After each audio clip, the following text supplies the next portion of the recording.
Welcome to Spirits Podcast, a boozy dive into mythology, legends, and folklore. Every week we pour a drink and learn about a new story from around the world. I'm Amanda. And I'm Julia. And we have done 200 of these. Julia, happy 200th episode! Happy 200th episode. I cannot believe that we have done, I genuinely cannot believe we have done 200 of these. That is a full serious statement. We wax poetic about this with editor Eric in the actual episode, so we won't do it twice. But thank you so much to everybody for supporting us, for making this a thing, a podcast, a community, a job.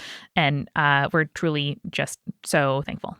And we're particularly thankful, especially today, the fact that we can do this as a full-time job because of our new patrons. Thank you so much to Graknuk, Helen, Sarah, Alyssa, Kelsey, Meadow, and Jenny, who are just the latest folks to join our 350 plus patrons. You are incredible. And our supporting producer level patrons also help sustain the show. Philip, Alicia, Allison, Deborah, Hannah, Jen, Jessica, Keegan, Nieselkins, Landon, Megan, Megan Linger, Megan Moon, Molly, Neil, Nikki, Phil Fresh, Polly, Riley, Sarah, and Skyla, and our legend level patrons who allow me to send them beautiful presents every month.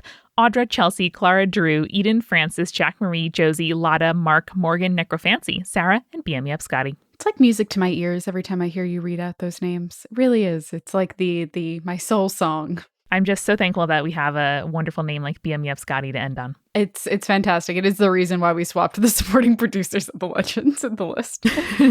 Amanda, what have you been listening to, reading, watching lately? You know, we recommend books all the time, other podcasts, things that I read and listen to. But sometimes you got to just put something on the TV and play Switch. So I highly recommend playing the Spyro Reignited trilogy on Switch while watching Survivor reruns. Incredible. I played it on PS4 and thoroughly enjoyed the replay, but I imagine it's even better when Survivor's on in the background. I have watched probably 15 seasons of Survivor since quarantine started. The podcast Purple Rock, which is a Survivor podcast, published a spoiler-free listing of all of the seasons, ranked by how good they are. Incredible. So I kind of started at number 20 or so and picked ones that I haven't seen yet moving forward. And it's just so fun. No one loves their job more than Jeff Probst. And I will talk for ages. I actually referred a client to watch Jeff Probst do interviews about Survivor as a way for her to come up with vocabulary to talk about her own podcast, which is about physical, feats and long distance running. Anyway, it's amazing. It's so fun. I love it so much. Give Survivor a try. It's been on the air for how long? Yeah, 40 seasons. 40? What? I would have thought late 20s. To a year. Okay. So that's the situation. But it's truly incredible. Anyway, we also have exciting news, which is that we, like Jeff Probst, are timeless and ageless. Mm-hmm. And even though we cannot visit y'all in person right now, we are going to do a digital live show. Another one. We are so excited.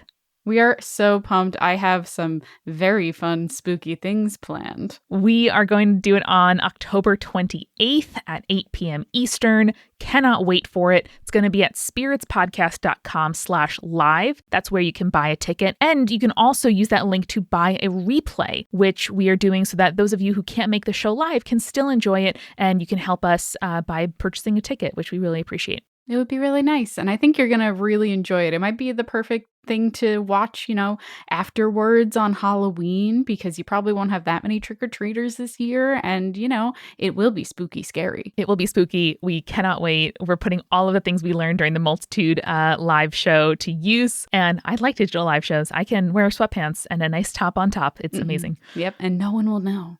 No one will know. No, they will not. But people will know a lot of things, Amanda, because did you know that Multitude publishes free resources for creative people of all kinds? I happen to know that, but I wanted to remind everybody out there that if you make a podcast or any other creative project and you want to learn about stuff like marketing, like working with friends, like what the heck a podcast collective is and how Multitude manages our finances, all of that is at multitude.productions/resources. I also just made a webpage recently for all of our templates because we have so many templates for emails and spreadsheets and press kits and all kinds of other things. That multitude.productions/templates is now a thing as well. We're making it so easy for you guys to create podcasts and also other creative projects. It's really easy. We are making the stuff we wish existed when almost 5 years ago, we started Spirits. We started research on Spirits in October of 2015. Oof. So it's incredible. It's been so long. All right. Well, let's talk a little bit more about what spirits means to us and what's happened over the last almost 5 years in the episode proper. But thank you, everybody, again. We love you so much, and we hope you enjoy Spirits Podcast episode 200. The 200th one! The 200th one!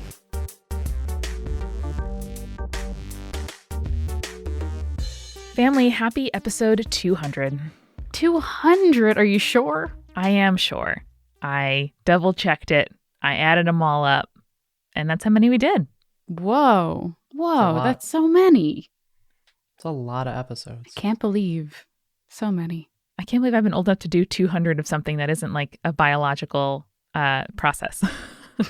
Okay, fair enough. I mean, at this point, podcasting is practically a biological process for us. That's true. Every Monday I wake up and I'm like, oh, time to finish the Spirits episode. And then suddenly on Wednesday morning I wake up and it's there.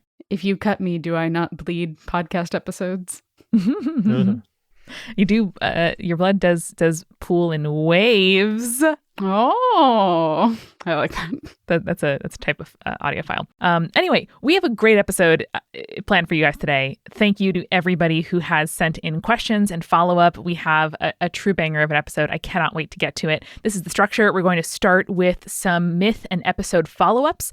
So this is additional info and stories and superstitious, scary things that y'all have written into us about after listening to a certain episode. And then after the refill, we're going to go into some Q&A about our opinions on mythological stuff, on podcasting stuff, and just questions about us and our lives as well. Yeah, we talk a lot about our lives in relation to mythology and folklore, but not just like about our lives. So just as a little like aperitif, guys, a little amuse-bouche to get the palate ready.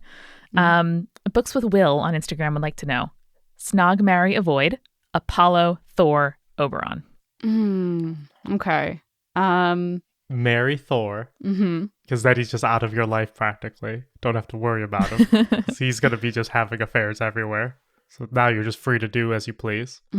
Apollo and Oberon I know less about, but Apollo holds up the world. Nope, so Atlas.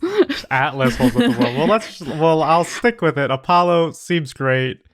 I'm going to snog. Probably a nice strong dude. And Oberon, kill. Okay. I'm with you on marrying Thor, because I feel like Thor is the kind of guy you meet at a bar and then you still have his number in the morning and you're like, oh, dang, he was pretty cool. And then you date him for like 5 years and then you marry him. Apollo, for me, seems like a guy you make out with at a bar and then you don't call him back because he seemed a little too douchey.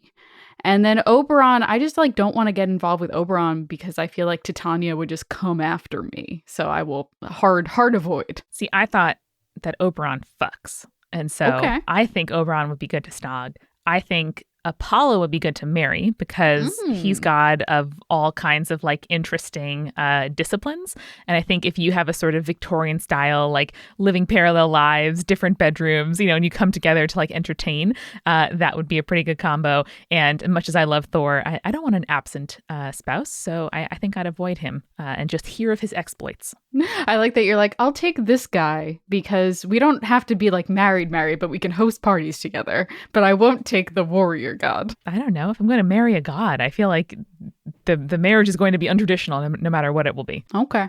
And Carpe Noctem, as our final amuse-bouche on Instagram, would like to know on a scale from 1 to 10, how sexy is Mothman? Now, before you 10. answer, I'm going to count to 3, and then we're all going to say our answer at the same time. So I'm going to go 1, 2, 3, and then we're going to say our answer. Ready? 1, 2, 3, 10. 10. 8. Ooh, okay. What docked points for Mothman for you, Eric? How could Mothman be sexier? I feel like I need to know a few more specifics about the Mothman we're rating in general. Okay. The idea of Mothman, generally sexy. I don't know, though. The fact that he mysteriously showed up but didn't actually help anybody, that's at least a point off for me. Okay. I mean, I want a harbinger that actually is here's what's bad. I don't want to be I'm just here. That means something bad's gonna happen. It's that's not enough information, dude. That's some real Jughead sexy aloofness, though. I like the mystery, so he doesn't lose too many points because mysteriousness is sexy. Yes, that is true. He's arguably too mysterious to be Because he doesn't eventually even give the stuff to you. He's too aloof is your problem. He's too mysterious to be fully a 10 for me. Okay. That's fair. I get it. I just love the butt on that statue in Point Pleasant. Well, look, if we're just ranking the butt on the statue, it's very good. But we're not. We're ranking all of Mothman, all right, including how mysterious he might be. Valid. I would rate the butt on the statue a 9, only because a 10 is the Perseus butt holding the head of Medusa in the Metropolitan Museum of Art. Well, see, the Perseus butt gets a plus because Perseus kind of has like his hip cocked. Oh, and that makes the posture. butt look better. Whereas Mothman is just stoically standing there, so he doesn't get the bonus of the butt cock. He's a true bubble butt. Bad phrase.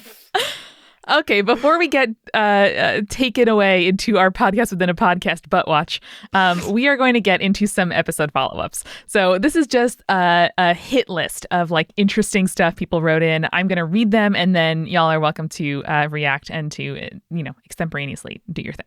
Chris wrote in November of 2017 about the first Urban Legends episode. Not so very long ago, you mentioned a story from my hometown of Brisbane around the Slaughter Falls at Mount Coot-tha. I remember that one. Well, they just found some skeletal remains not too far from a walking track there. Maybe it isn't such a myth after all.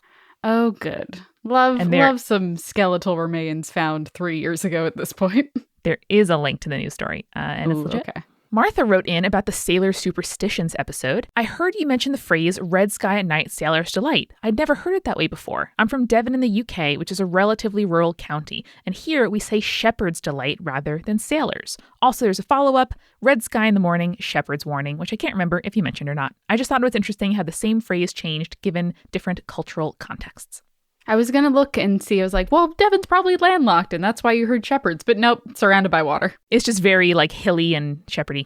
Yeah, sailors take warning is the second half. I don't remember if it was said in the thing. I mean, my understanding was of it. I wasn't on this episode, but my understanding is that the part of it is that like certain atmospheric shifts or whatever, like choppier waves are more likely depending on like those kind of things. So. Yeah, it shows like which direction the storm clouds are moving in from. So if you have red sky in the night, it means the storm clouds are moving away, and red sky in the morning, they're moving towards you. Anyway. That was fascinating. Thank you. Yeah. In regards to the Great Floods episode, Mini Cooper Girl 93. Wait, I have before we move on, I do have a question. What are these shepherds getting up? Like, what is the big risk to shepherds? Well, they don't want to take their flocks out into a storm and stuff. Yes. So firstly, I think you could probably move your sheep into like a covered area or at least a more sheltered area. And secondly, a lot of shepherds will, like, depending on how big their area is and whether they have vehicles or on horseback or whatever, like you camp out in your land sometimes if you can't make it back. That makes sense. So I think that is the concern. Okay. Because I'm like, if it gets choppy water, it's very dangerous to a boat. But I was like, I don't know, if you're just with a bunch of sheep, how bad can it truly get? Well, but I guess it could get pretty bad. Mini Cooper Girl 93 wrote in about the Great Floods episode. I studied climate science in grad school, and the current consensus among most climate scientists and geologists is that these flood deposits are from several ice ages that occurred millennia ago, long before Homo sapiens walked the earth. There's some controversy in the field surrounding some of these ice age theories, specifically the snowball Earth theory, but it's so interesting to think about how our interpretation of these deposits changed over the years. Many early scientists believed that there was a global flood until we found out that the Earth went through periods of freezing and ice cap expansion. A lot of anthropologists and paleontologists believe that the flood stories in mythology were created when people encountered massive ice age glacial deposits, including giant piles of rubble and bedrock that have been scoured smooth, and only had the reference to recognize them as similar to deposits formed by rivers when they flood. Therefore, it must have been a giant flood that formed them. I love when scientists have to like kind of confirm or deny mythological stories. That is my favorite thing about mythology studies. It's awesome. And it makes complete sense why if you see something that happens after a river floods and then you see it, 1,000 times larger or 500 times larger, that is a completely rational and understandable conclusion. Yeah, of course. John writes in after the La Llorona episode. I recently started listening to podcasts. I came across yours in episode 116. I was excited because I grew up in West Texas on the border outside of El Paso. We were so rural we had no phone, and the small town in Mexico across from us had no electricity or running water. I was in high school, so it was the early 80s. I was hunting along the river after dark, and walking back to my truck, I saw a female figure across the river on the Mexican levee. She was in a white dress with a white head shawl. I couldn't see any movement other than her floating along the levee. Nope, bad. Her face was down, so I never saw her arms or her face. After what had to be at least a full minute, she turned away from the river and faded, moving back toward the Mexican town. Woof. Woof. That was La Llorona. There's no other explanation. Ash writes in about the Anansi episode. I've been enjoying spirits on my commute every morning for the past month or so, but I had to write in to thank you for the Anansi episode. I'm Jamaican Canadian and would hear Anansi stories from my parents and grandparents. I still have a book of these from my grandma got me for Christmas when I was 8, many moons later. Aww. Anansi has such a special place in my heart and was a huge part of my childhood. I remember my dad trying to get rid of my fear of spiders by explaining it was just Anansi and I had no reason to fear. It's so rare to see representation of my culture in Canadian or American media, so I was thrilled when this came up in my feed. Sorry for my rambling. I wanted you two to know how much it meant. That makes me so happy. Again, this is like a concern I always have. I always want to make sure that when we're telling stories that obviously aren't like stories that you and I come from, Amanda, I want to make sure that we're representing them in a way that honors where they come from. And so whenever someone writes in to tell us that we did a good job with that, I know it sounds a little conceited, but it does make me very, very happy. It means that I did the work that I needed to do. Totally. And I love that idea that, spiders are just Anansi and you got nothing to fear. That's true. I like that. I like every that spider. a lot. Marissa wrote in Urban Legends number 16. I love listening to your show, especially when my office is empty during the holiday season and I need something entertaining to keep me company. Today, I was listening to episode 106, your Urban Legends number 16, and wanted to share some advice with you and the listeners when dealing with the supernatural in your home. Okay. Now, I'm no expert, and I'm not going to go as far as to say I'm a medium or anything like that, but I do feel I'm very in tune with the universe, so to speak. My great-aunt Millie, who's 93, says that we have the gift, whatever that means. I don't like that. I like it for you, but I don't like a generational thing where it's like, we have the gift. Eric personally would not like a gift. My great-grandma, the one whose obituary I did not read on the other side of my family, said that she had the sight and that women in my family have the sight. I'm happy to say that I have never had a premonition, but I do have anxiety where I think constantly about things that might happen. So I kind of have the worst of both worlds if you put it that way. I think the sight is just anxiety that we haven't honed in. I can imagine every bad outcome of this situation. Yeah, worst case scenario brain. Not a superpower. On many accounts, when I visited Great Aunt Millie, we have felt the presence of other family members, specifically my grandmother and namesake, whom Millie was very close with. Anyway, Millie has always said that the best thing to do when a spirit presents itself to you is to acknowledge the spirit and kindly ask it to leave you alone. For example, if I were to wake up in the middle of the night for no reason and get that weird prickly feeling that someone or something is there, I would sit up, open my eyes, and clearly say something like, "Hi, spirit, I see you, I hear you, I acknowledge you. I'm going to go back to sleep now. Please let me be." Millie said that by doing this, the spirit will be happy that they were acknowledged and leave you alone. I hope this tip helps other listeners because I found it very useful myself. I think we figured out this tip ourselves just from reading so many Urban Legend episodes. But I do really think that as long as you are polite to a ghost and the ghost is polite back, you got to find situation there. Like, obviously, you probably don't want to be haunted, but there are worse situations than that. And to kind of continue the theme here, I do think it's a really helpful metaphor for like unwelcome thoughts or anxieties or things that keep you up at night. If you sort of say either, I see you there, you're there, I know you're there, I'm not gonna, try to push you away, we're just gonna coexist. Or like, thank you, brain, for considering this. I don't think we need to, get lost in this right now. So like, I'm gonna try to do something different. I think Team Ignorant has finally been vanquished because this is a, time-tested and listener-approved method. I agree. Also, Sean can we disagree? But I'll stick by my guns. Also, Amanda, can we discuss the fact that apparently you have like paranormal grandparents on both sides of your family? Yeah, allegedly. That's we're gonna have to investigate that further, I think, at some point. listen, Julia, we have many more episodes ahead of us. And if we make it to episode 500, I'm saying this right now, I will go to Ireland and talk to my relatives the children of the woman whose obituary I read still live in Ireland. And I am going to do a little bit of first-person investigation as to the site in the Clancys and McLaughlins. And I think we could get that even sooner than episode 500. Because I'm pretty sure it's a Patreon goal that we buy a castle in Ireland or some shit. It is. For 6,666 patrons, it is. Mm-hmm. Yeah. So, I mean, we just, if y'all just own up and start donating, we can get this way sooner than within the next 300 episodes. Yeah. Drawfee has that many patrons. All those political podcasts have many patrons. We can do this, people. Last podcast on the left probably has that many. I can't confirm or deny, but we can do this. Mm-hmm. Andrea, who wrote in about the Rongda episode, if you recall her excellent letter that we basically structured the episode around, wrote in regarding that and the Aswang, OG spirits. Ooh. Hey Spirits team, it's Andrea. I requested Rongda, the Widow Witch and Demon Queen of Bali. That's all I'm ever going to call her now. She's amazing. The episode made me so happy. It was actually released just as I was flying to Bali to spend the holidays with my family. A lovely coincidence, the stars aligning, and I accidentally kicked my luggage as I attempted to suppress my excitement in a busy airport. I loved that the Rongda episode very much honed in on the theme of female rage. It reminded me of an article I came across the other day in Indonesian, but Google Translate did a pretty okay job, that trumpeted the Indonesian variant of the Aswang as a feminist icon.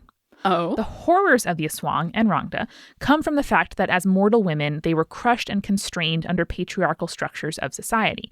But as ghosts and demonesses, they regain some of their power in subversive, monstrous, feminine, and unrepentantly vengeful ways. I also love the nuance the episode managed to relay, especially in the little segment on the life of historical Queen Mahendradatta. In all honesty, we've barely scratched the surface here. Her life is rife with political intrigue and prophecies. It's so interesting. The Cersei comparison I made? Imagine if such a figure also gave birth to Jon Snow, her son and eventual folk hero, King Arlanga. Incredible. He also made his daughter his heir, bucking accepted gender norms of the time. Said daughter abdicated the throne and chose to live as a Buddhist nun, also bucking accepted norms. This is awesome. What a good story.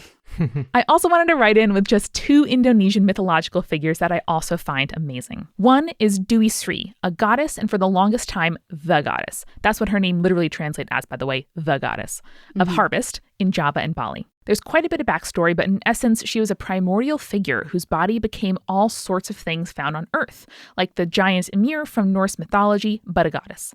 It's great. I can't think off the top of my head many figures who were allowed such an enormous amount of influence in cosmology, literally spanning the entire Earth and all vegetation. I feel like those are usually given to male deities, right? Having something so important embodied in the feminine feels great. Just like the Mermaid Queen, Dewi Sri was also purportedly considered a divine partner of Javanese rulers and sultans. They bestow him consortship over their respective dominions, the sea and the land, which is important since Java/Indonesia as a whole is an archipelagic state. Wow, I never knew that archipelago had an adjectival form, but that makes sense. I do love that word. A non-monogamous partnership with 2 goddesses seems a very male-gazy fantasy thing, but maybe not entirely when the 2 are deities and capable of controlling all aspects of the realm. Displeasing them in any way can cause them to make crops wither and catches diminish and unrest sow, thus wrenching political legitimacy away from your already tenuous mortal rule. So when is Andrea going to have a mythological podcast that I can listen to? That's my question. Yeah, this is good. Truly, and you're welcome on anytime. And then secondly, Shikandi, localized as Srikandi in Southeast Asia, is a delightfully gender-fluid/queer-coded figure in the Hindu epic, the Mahabharata. In Javanese shadow puppet traditions, Shikandi is retconned into a female character and cast as one of Arjuna's many wives. Again, it's a kind of like compulsory femininity heterosexuality situation at first glance, but as Arjuna himself is also canonically gender fluid, a chapter of the epic details how he lived/disguised himself as a feminine presenting person with ease. Casting Srikandi as one of his partners brings a nice added queerness to an otherwise very masculine and militant text. That sounds awesome. Arjuna is also somewhat the Gary Stu of the epic, which I say with love as I adore the Mahabharata and recite almost every character's backstory by heart, but the patriarchy is strong with this one. So I personally choose to interpret his partnership with Srikandi in Javanese traditions as an affirmation that gender nonconforming people, especially those assigned female at birth, are worthy of love and respect. Like if literally the best human being, aside from Krishna, because he's the fucking avatar, thinks your butch/trans/gender nonconforming self is the best thing since sliced tempeh, well then gosh darn it, you are. Oh God, Andrea, come on the show, please. Incredible. Very nice. Incredible. Very nice. Here is some Scandinavian lore in response to the unquiet dead. Ooh, okay. I remember this. This is from Siri, who writes, "Hey, Spirits team, in your episode on the unquiet dead, you mentioned about a Scandinavian creature with a hole in her back. I think that could be Skogsfrun. I'm a listener from Sweden who grew up with my grandfather telling me tales from Norse mythology, and ever since then I've been obsessed with it. I've been searching for material in English to link to you, but so far I haven't found any good ones, since a lot of it seems to be lost in translation. So the first being I want to tell you about is our forest queen Skogsfrun, which means the forest madam or lady or wife. Ooh, I like madam. I know, right? She's also called the Skogsgra, translating to the forest Ra, which is a being that oversees a certain domain, like a mountain, mine, lake, or forest. Okay. Skogsfrun is the keeper of the forest, seeing to its and its occupants' well-being and safety. She generally appears as a beautiful young lady dressed in greenery, but if you were to look at her from behind, you'd see her back, which appears as an old hollow tree. Many translations depict her as malicious and sort of like a seductress who spellbinds hunters and lumberjacks by bewitching their sight, making them lost, or by having her beauty, quote, ensnare them, luring them deeper into the forest and making them her servants. This, however, is not the case as long as you're respectful of her and her forest. She's also known to sometimes help wanderers who get lost or show you to a good mushroom or berry spot. But alas, she's a powerful woman, so of course men are afraid of her, and that's the story that gets retold. I like any forest spirit that will show me where I can get good edible mushrooms. Right? Like these berries are the good ones. Thank you. Yes. I was reading an article the other day about how certain mushroom foraging cultures, like I think particularly in France, the place in which they get their mushrooms is like a heavily guarded secret that's passed down through the generations, and it's considered extremely rude to ask someone where they found their mushrooms. Mushroom foraging is very serious business. I follow a guy on Instagram who is like a chef at a local restaurant, and he like has like his secret foraging spots that he like goes to find all of his mushrooms. Secrets. That seems like a really natural extension of like truffle farming, which is also before people knew how to like create environments that bred truffles really easily. It was just kind of like an accident of nature based on like moisture and, you know, shading and what trees were there. So people would, be like even more, guarding their secrets. And now they have to guard their farms because truffle theft is a huge issue. And there's this really good book called Truffle Underground that Eric Silver got me that I have really, really enjoyed because it is a complete like heist narrative. People would legit murder people over truffles. It is wild. So just to finish up this follow-up, secondly, I want to come to the defense of the myling. They are not as creepy as you might have thought. Yes, they are ghost children, which in and of itself is kind of creepy, but they aren't evil. They are children at heart, so of course they might play a prank like appearing or disappearing, playing peekaboo, or making faces behind you and laughing, but they won't hurt you. They are children often conceived out of wedlock whose mothers kill them instead of giving them names. Therefore, they'll ask you if you could give them a name, and if you do, their spirit will be laid to rest and they'll never bother you again. They're tied to the place where they were killed, allegedly, or where their body was buried, and the thing about weighing you down as it rides on your back is actually from a different undead spirit called the Strandvaskar, if I remember correctly. They are just sad and lonely, often feeling abandoned, ghost orphans basically, who just want some company and a friend. It might be a regional difference thing where it's like the mylings in one area do have a malicious intent or end up killing people, even if it's not malicious. It seems like a lot of the myling stories are accidental deaths, like just children not knowing their own strength and stuff like that. But I love the regional differences. That's part of the reason why we do this podcast. Kids on their own are surprisingly strong. Yes. And then you add supernatural powers to it, and it's too much, maybe. Yes, that is I get fair. it. Maybe it's all an accident. Could be. Makes sense. Could be. This is follow-up to the Orishas episode from Alyssa. Hey, sexy ladies, and Eric. Harkening back to episode 73, Orishas, you may be interested to learn that the Yoruba tradition in Cuba is practiced a little differently today. It's not spoken, recited, read, sung, or chanted, but danced. Nice. My knowledge of this practice has been informed by Cuban dance instructors. I'll include videos of the dances for each of the main Orishas so you can see the traditional movement. This is a very creepy and very cool quote about the practice. The trance creatively reassures the vitality of death. One ritually dies into the god so as to apotheosize the earth and our life on it. The human body becomes a shrine room with two entrances. Earth takes possession of it so as to transmute itself into heaven, and heaven descends so as to submit to earth. And that is from an Austrian-Nigerian artist who has studied Yoruba culture called Aduni Olarosa Suzanne Wenger. Ooh, that sounds interesting. I'll have to check out more of their work. There was a movement in the 20th century to display the dances as cultural education outside of their ritual practice. And because the movements are so freaking cool, the steps of the Orishas have often been incorporated into rumba and casino, which is Cuban salsa. So there are a lot of detail about the different Orishas and their dances. So we are happy to link to those videos on our show notes page at spiritspodcast.com because they are absolutely beautiful. I can't wait to watch them. I'm really, really excited. Next, Matt writes in about the Nyami Nyami. Hey, I'm a U.S. diplomat who recently started listening to your podcast. I very much enjoyed how you weave the sociological... Wait, they're a U.S. diplomat? They sure are. Why are you listening to our podcast? Well, Matt enjoys how we weave sociological, anthropological, and political analysis into our explorations of myths and legends. Okay. My last assignment was a years-long stint in Zambia, which provided me the opportunity to travel across the vast country and get to know many of its 73 tribes.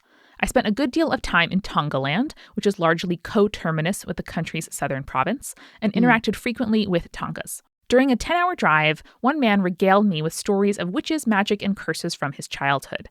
In particular, he recounted seeing a huge snake with the head of a fish emerge from the Zambezi River, shout at him, and nearly cause him to capsize. I want to know what he shouted. I would too. Or was it just like an infernal scream? I don't know. If any Tonga listeners would like to let us know, I would love to hear it. Another told of throwing rocks at trees only to find them suddenly mobile as a herd of angry elephants chased him into the town square. So I don't know if the trees were elephants or if the trees turned into elephants, but either way, that's amazing. Either way, very funny, very cool. Yet another story relayed how a criminal had escaped and in hot pursuit in the capital, turned himself into a banana tree. Very cool, banana ghost. And our last myth follow-up email comes from Magda. It is titled Syncretism, or How My Devout Mexicatholic Family Out-Pagans My Wiccan In-Laws. Excellent. Love it. Give it to me.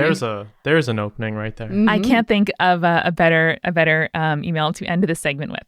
So Magda writes, I recently started listening to your podcast and I'm almost caught up. It's so good. I love how in-depth y'all get and how even when I'm familiar with the story, I end up learning something new. I don't have an urban legend or ghost story to share, but I thought you might find this interesting nonetheless. In many episodes, you point out syncretic aspects of various cultures, and I wanted to share some of my family's rituals that I grew up with as a long line of Mexican Catholics. These are, of course, very specific to my family and my experiences, different strokes for different folks, your mileage may vary. The first thing to note is the idea of ojo, the eye. Specifically, the evil eye. The superstition occurs in different cultures, but for us, it's commonly seen as a byproduct of jealousy or desire, kind of like cute aggression. You admire and want something so much that you could hurt it. Think if someone's purse is amazing, touch it so you don't give it ojo and cause it to rip. Is your partner eyeing your dessert? Better give him a bite before the ojo makes you drop it on the floor. Isn't that baby just the cutest thing? Don't give it ojo or something bad will happen. What's the way of fixing that, though? Do you just compliment the baby, say how cute the baby is, and then leave? Or stop envying it? I don't know. But, Julia, how do you know if you've been afflicted? Simply have someone rub you with an egg. Obviously. The process varies depending on where you're from, but it's fairly common. In my family, it's done when you're sick, feverish in particular. After all, that is how the ojo can manifest itself. You would lie down and starting at the top and moving down your body, they'd trace crosses all over your body while reciting the Apostles' Creed in Spanish, making the sign of the cross at the end of each iteration. The crosses would start big and get smaller each time. For example, it would go from forehead to stomach, shoulder to shoulder at first, then forehead to chin, ear to ear, then one on each facial feature, forehead, lips, cheeks, eyes, etc. The repetitions continue until you've gone pretty much head to toe. The egg is then cracked into a glass of water. The idea is that the egg is absorbing the negative energy from your body with the power of faith. If the egg cooks in the water, you just have a fever. If it doesn't, something malicious could be afoot. Some cultures look for patterns in the way the egg sinks or floats. All I know is that the egg would determine if I was too sick to go to school the next day. Also, when you're burning up, a cold egg feels really nice on your skin. Yeah, that makes sense. And I'm very curious as to the temperature of water. If you're just dropping the egg in water and it's cooking, wild. Or I guess if you're so hot that the egg gets hot. Oh, yeah. I mean, that's possible too. I don't know. But then like it wouldn't really crack in there, you know? I feel like if I were a kid and that happened, I would like microwave the egg before it was used and put it back in the container, like right near the front, thus ensuring that my mom grabbed that one. And then when she cracks it, it's like, oh man, scrambled already. What you gonna do? I have to stay home. Trying to game the system, Amanda. Come on. A common thread in these is the use of brujeria or witchcraft, more like folk remedies and practices, really, that derives its power from Catholic prayer. The next one is to rid yourself of the sustos or frights. My parents only did this on me once after a particularly bad car accident left me afraid of driving. Every time I was just overcome with dread and anxiety. Like with the egg, I was lying down, but this seemed more serious. My siblings weren't even allowed in the room. I was covered with a thin sheet and sprinkled with holy water. Then, instead of an egg, they used a whisk broom, don't have any sage handy, I guess, to sweep crosses up and down me while reciting the Our Father in Spanish. I don't remember how many times it needed to be repeated, but after the final one, they pulled down on my ankles 3 times, each time saying, Magda ben Peka, come here. I was to respond, ay voy, I'm going, uncovering myself once I felt ready.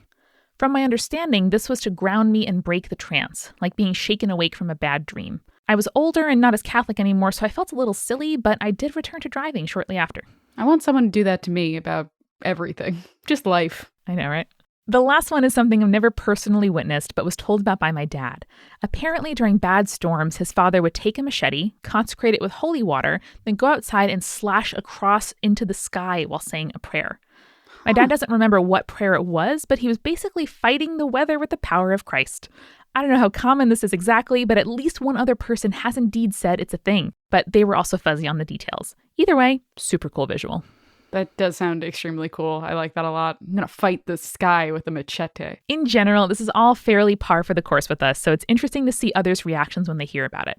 My in-laws are practicing Wiccans, and my husband could be considered Wiccan agnostic. Like if there's a deity, it's not a Christian god, and there's more than one of them. I've been to a few of their Sabbaths and enjoyed seeing the overlap in traditions. That just made it so much better when, upon learning about the rituals in my, quote, so Catholic that even regular Christian churches are bad, parents embraced, the reaction was, gee, I thought we were supposed to be the pagans. Thank you so much for creating such great content. I hope you found this even half as fascinating as I find spirits. Every episode has so much to offer. I'm excited to see what's to come. In the meantime, stay creepy, stay cool, and don't give anyone ojo. Strong advice.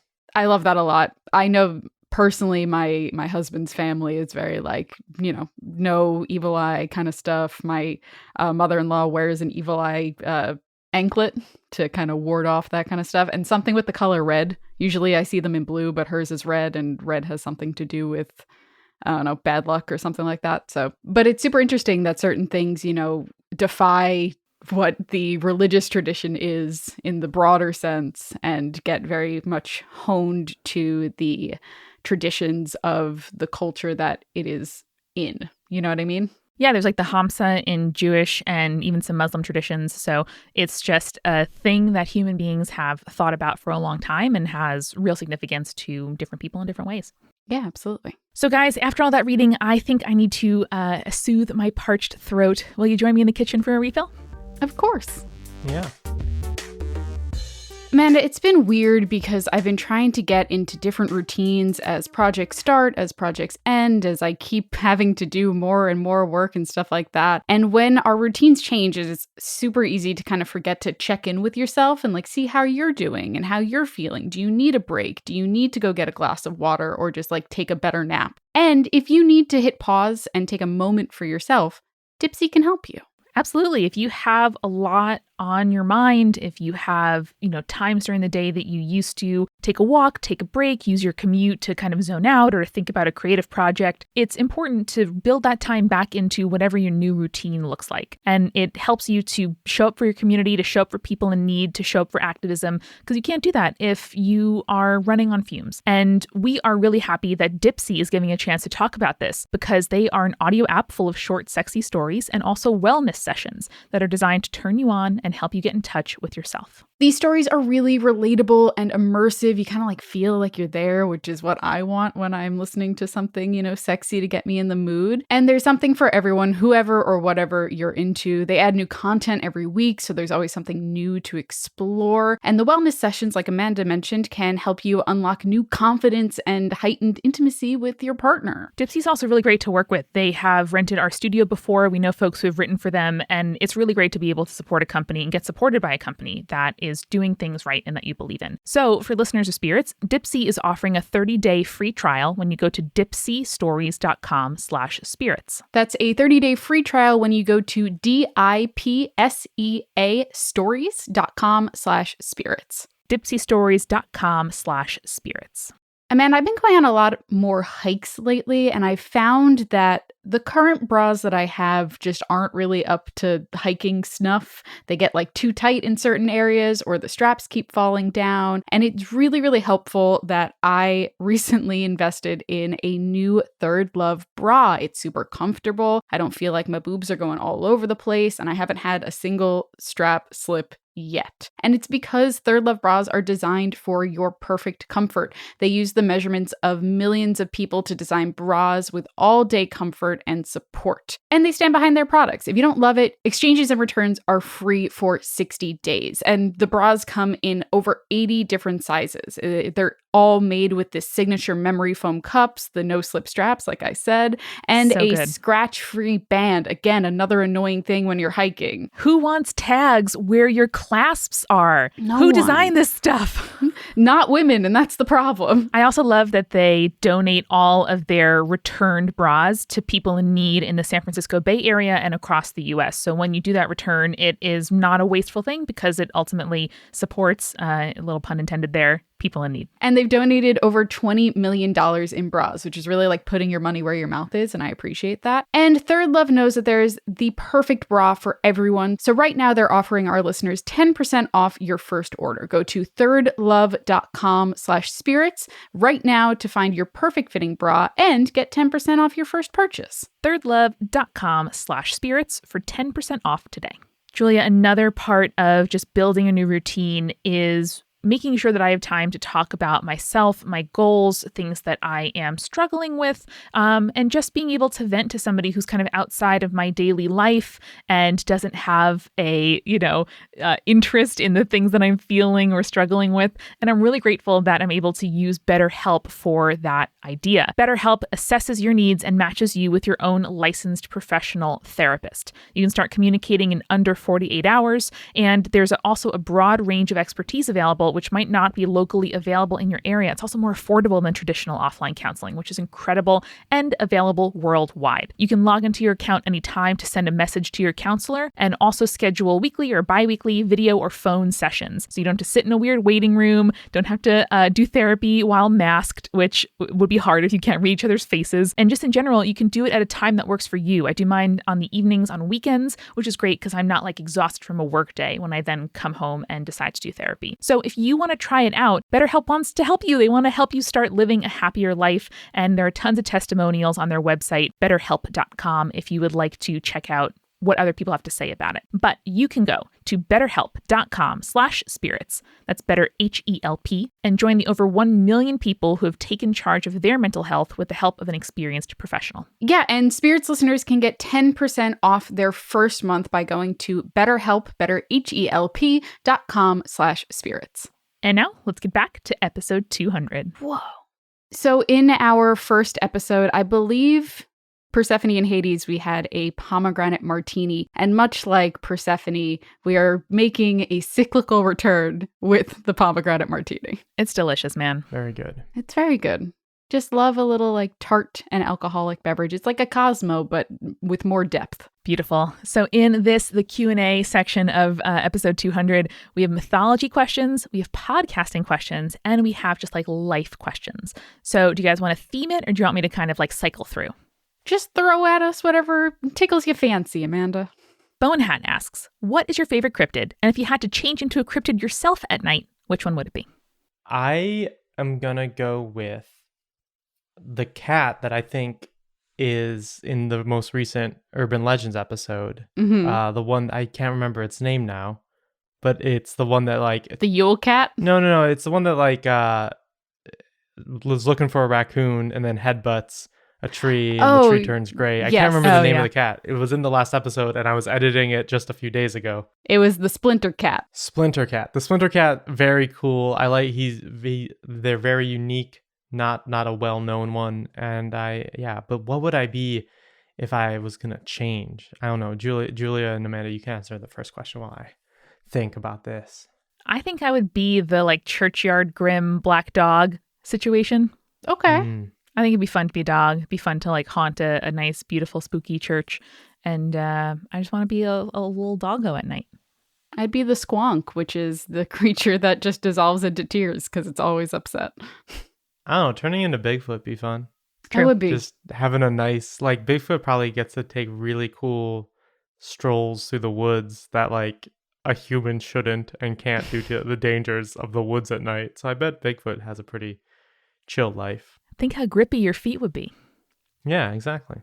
I think in terms of favorite cryptid, oh man, it's hard to choose. They're all my babies. I don't think it really counts as a cryptid because it is a Native American spirit, but I do love the story of the Wendigo.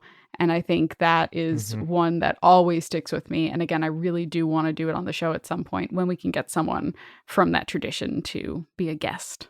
Totally. Francis would like to know if you've come across any redhead stereotypes when looking into subjects for spirits. For context for this question, I'm a redhead, and once when I was sitting outside of the Apple store, a guy came up to me and hit me in the face because he thought I was a witch because of my hair, and I was casting a spell on him, and that was inappropriate of me. Well, that sucks. That is a thing that they think. For example, in our Sailor Superstitions episode, redheads are considered unlucky. That's a thing. I don't know why. Just there's not a lot of them, I guess. Yeah, I guess rareness, depending on your area and the traits that are most common, is often stigmatized. One lady, one blue one on Instagram asks, top 10 mythological creatures, go. I think we should go in round robin style. Okay. I am going to start with Yuki Onna. Good choice. I'll go with Medusa. Mothman. Is Mothman a mythological creature yes, we're counting or it. a modern cryptid? We're counting it. Bayavi. Bayavi. Good choice. The Bigfoot from the Bigfoot yokai from Japanese folklore. I was thinking about the live show ones because we do so many during the live show ones. What was the one? Wasn't there just like a flaming skull, a giant flaming skull in the Texas live show? Yeah, there was. I like that guy. He's a big dude. Same genre. I like Banana Ghost a lot. Banana Ghost also very good. Yeah, I was tossed up between him and Banana Ghost for me. You know, I love the bird wives, the Russian bird wives. Oh yeah. They're just tits out, birds out. Very good. I'm gonna go with Krampus, which was an episode that I did. Excellent. But like Krampus is great. Krampus is great because a lot of people just don't know about Krampus, and so many people know about it feels just fully made up. Santa Claus. Yeah. Does seem fake. And to close out, we can all share the final pick if we want. Mine was going to be Orisha's, just because the previous follow-up really put me in the headspace. I was going to suggest Baba Yaga. Oh, Baba Yaga. She deserves a spot as well. Maybe we'll do top 11 then.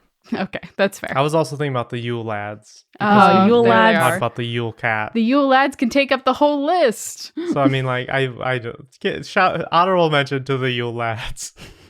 Yule Lads, classic. Yogurt liquor. And then to close out our mythology section, Caitlin May M on Instagram asks, what do you think would be the worst animal mashup? So we're combining two animals? Two animals. Okay.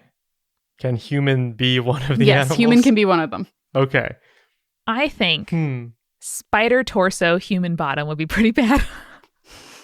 So like legs and the head of the spider. Top spider, bottom human? Bottom no. human. Yeah. Anything with bottom human is just like, it's going to look super bottom human is bad. Yeah.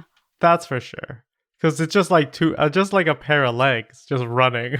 I feel like the combo of like insect and farm animal is just terrible. Like think of like cockroach goat. A big worm with a chicken's head. Terrible. Yeah. Genuinely bad. terrible. No, bad. I think a worm, snake, centipede situation is really the worst we got. Yeah. I think Also, any just regular animal with a Renaissance painting baby face. Yes, is also very terrible. bad. Because, like, you know how there's a lot of, like, they didn't know how to draw babies back then. And all the babies look like weird old adult men. Yeah, just tiny man Jesus. That's the what we do in the shadows joke. I feel like if you just put that on, like, a goat, you've practically gotten Lucifer right there. Yeah. Oh, it's no. real bad. It's all real bad. Well, thank you, Caitlin, for putting us in that headspace. No, thanks very much.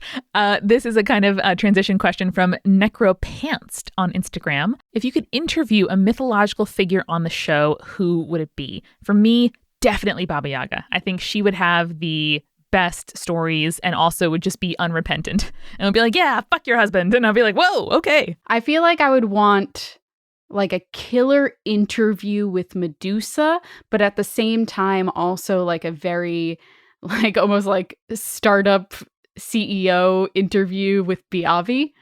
Oh yeah, that would be sick. What about El Chupacabra?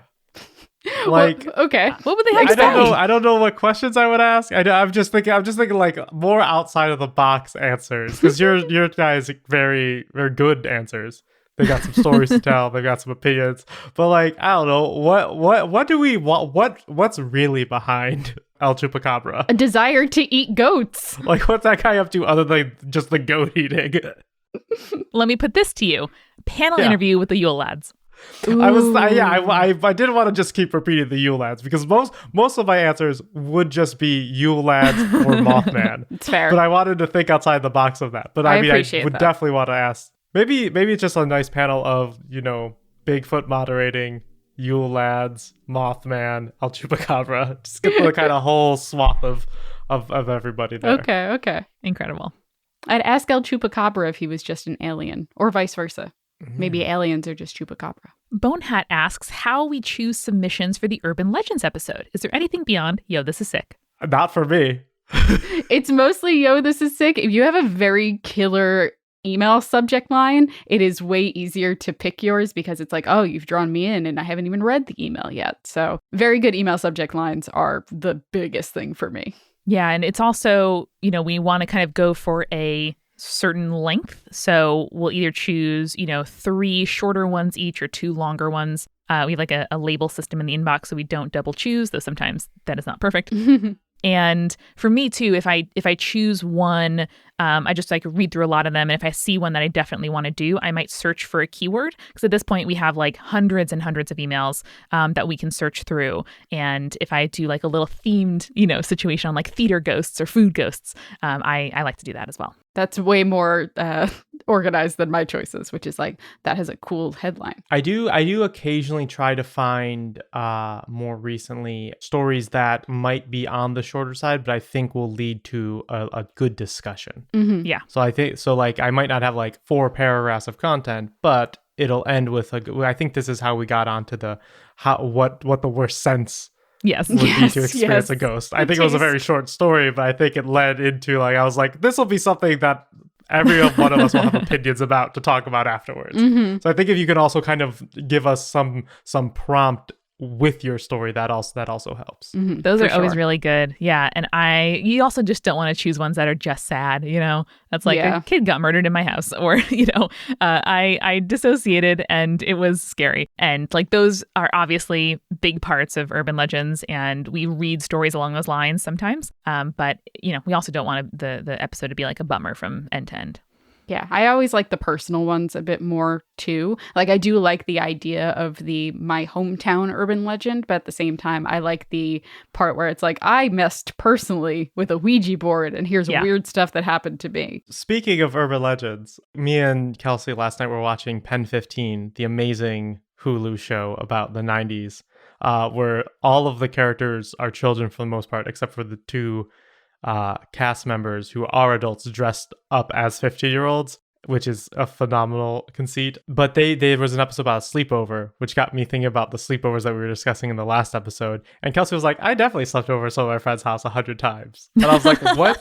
What? Yeah. So I guess maybe whoever wrote in that story, and I dunked on you for claiming you had 100 sleepovers at the same person's house. I guess it's possible. Yeah, it is possible. Francis asks, was there anything in particular, like a book, movie, show, or story that sparked your interest in mythology and folklore? Edith Hamilton's mythology. That was it for me. I picked it up in the school library and then I was like, oh, okay. And when we were in elementary school, wasn't there like a kind of encyclopedia style book of Greek gods? Probably. Yeah. But that was the book that like solidified it for you. Yeah, it was Edith Hamilton, me like really getting deep diving into the story. Like I think all girls ages like 6 to 12 go through a mythology phase, or at least that's my experience, where it's like, I like crystals and these cool rocks and, you know, vaguely pagan things that my Catholic parents probably aren't going to be too pleased about when they find out about them. And, you know, not everyone deep dives and latches onto things with ADHD hyperfocus like I do, but that's what happened. You sparked my interest in mythology, Julia. Aw. When we started the show, I was just like, these are fun stories that Julia tells me. And I, you know, got deep into it and built my knowledge base and all that along with you, our audience.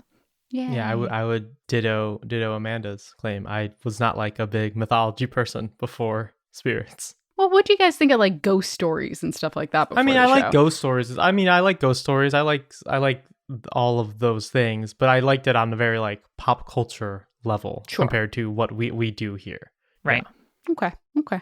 And per your CEO interview comment earlier, It's Ray Adams would like to know what it took to start Spirits and then branch to Multitude, our How I Built This story. Amanda, you can answer that probably better than us two. Yeah, I'm curious too. You know, almost 5 years later, whether this jives with what you guys remember, but basically Julie and I wanted to start a podcast. We thought about writing something and doing something like scripted, but that was, you know, a lot to dive into for your first podcast. So we sort of said, like, what is a version of a podcast we'd be really excited about that we could make a little bit, you know, more manageable and not have to like bring in a ton of other people. So we decided on the name and the logo, I think at the Herald in Manhattan, and like wrote it on a napkin, which I no longer have the napkin, unfortunately. Mm-hmm. And just decided that, you know, doing our happy hour conversations, but on a mic would be a good conceit. Did some research, did some pilots. I reached out to Eric, who I knew from YouTube many moons back. And well, I agreed to edit the first idea of the podcast the day I had met Julia, and the three of us went to Shipwrecked at the Bell House. Oh. And you guys were spitballing the idea of a podcast, and I was like, I'll edit a podcast. Very chill.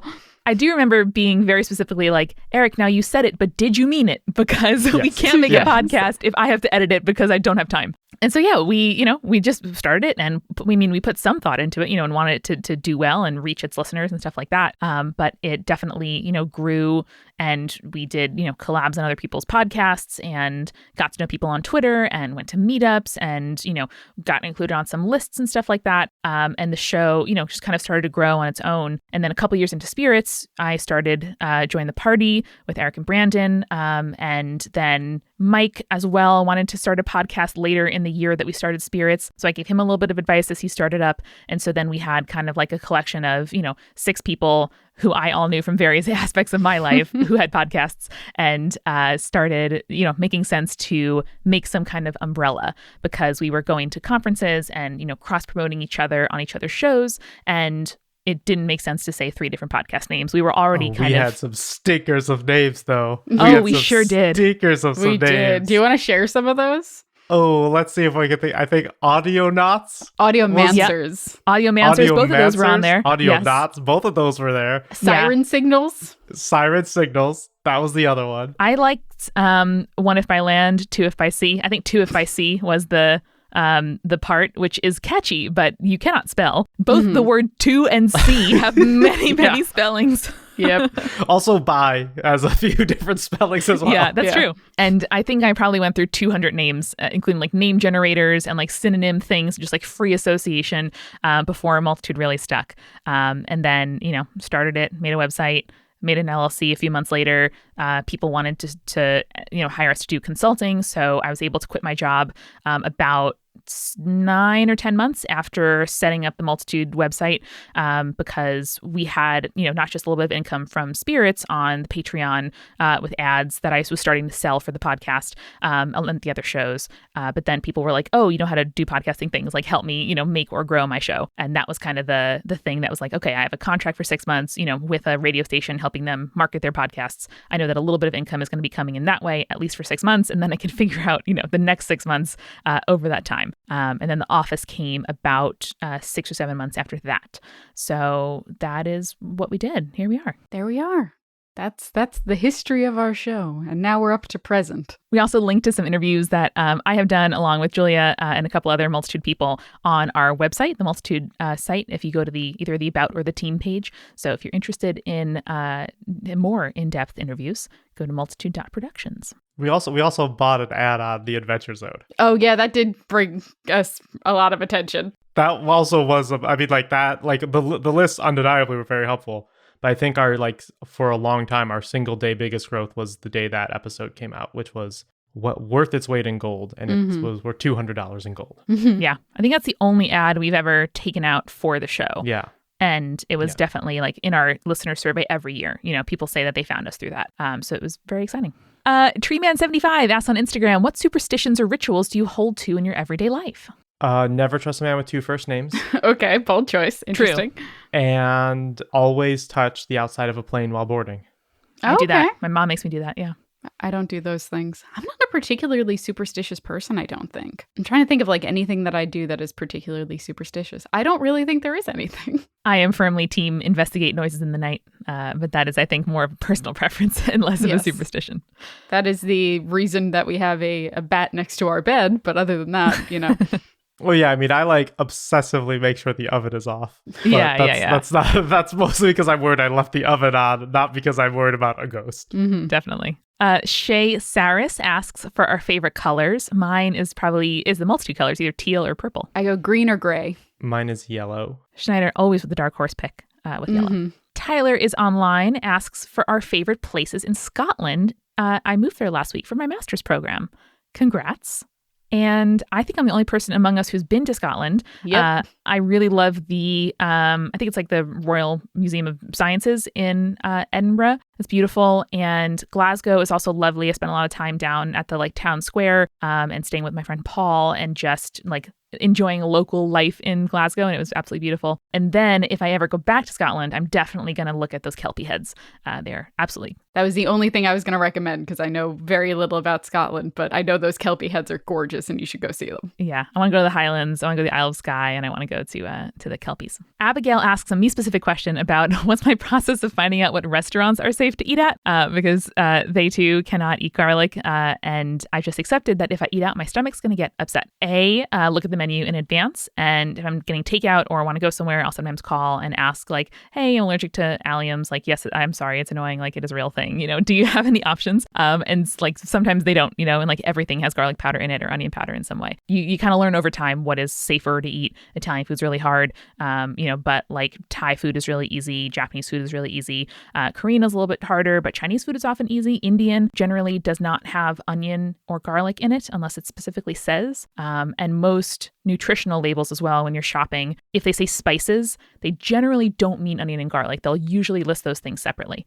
So that is very helpful. And that's Amanda's Tummy Corner. And then to close out, Rebecca said that while I was listening to your most recent episode, I considered typing up 200 questions to celebrate, but I decided to narrow it down to my favorite number, a mythical number, 13. Okay. So of the 13 questions that Rebecca sent in, I am going to just throw some at you guys, and we will close out with a little rapid fire round.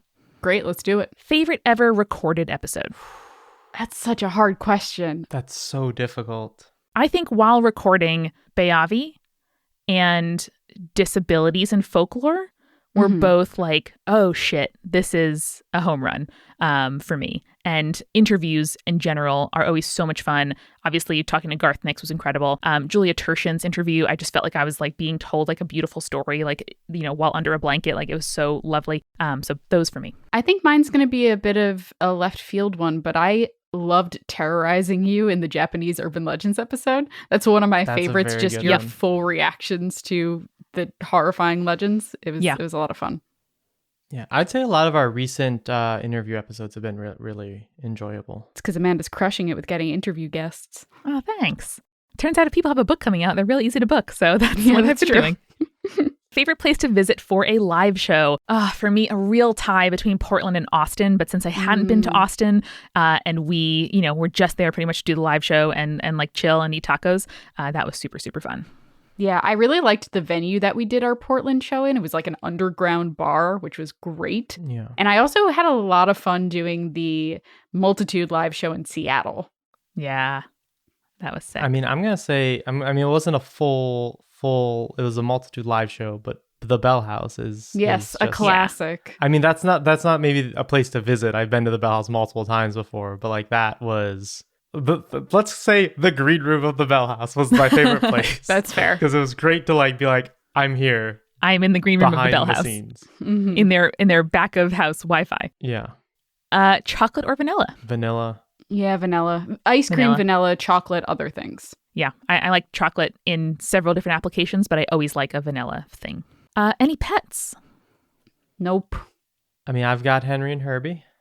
They're doing great. The good lads. 2 Boston Terriers, lads, brothers. Brothers, they're great. Love them. I don't know if he was drunk, but some guy like yesterday on the street was like, "Oh, it's Boston Terrier." Oh, he was very excited. I think it's because he said he worked at a pet store, but he was like, it was like, maybe it was Sunday afternoon. I don't know. He was very stoked to see the dogs in a way that like, when I imagine like a dude bro, they're only excited to see a dog like that when they're like, just like having a good time. For me, no pets. I'm allergic to all of them, but I have about 30 plants, and those are lovely. Nice. Do you enjoy being scared? Yes, kind of. It's weird. I enjoy suspenseful movies with horror elements, but I don't like in the moment. No one likes being scared. Do I enjoy scenarios in which I will be scared? Yes. I like opting into being scared. I like reading novels or like detective stories or murder mysteries where I know it's going to happen and I can close the book and walk away if I have to. Recording spirits, obviously, like I enjoy the feeling of being thrilled and scared, but it's because I'm safe in my studio and can stop, Yeah, I think for me, so for instance, haunted houses. I hate the anticipation of waiting in line for the haunted house, but I am totally fine once we're in there. You know what I mean? That's fun. Glasses or contacts? I wear reading glasses. I have distance glasses and I use blue lights for when I'm at the computer, like 40% of the time. I just have good old vision. Oh, hell yeah.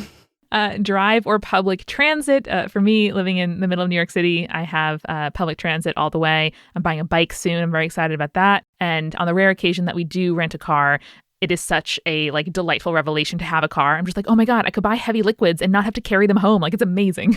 Yeah, I would always pick public transit over driving. I live in an area where it's mostly driving, unfortunately, but I like being able to kind of zone out while I travel rather than having to be very alert.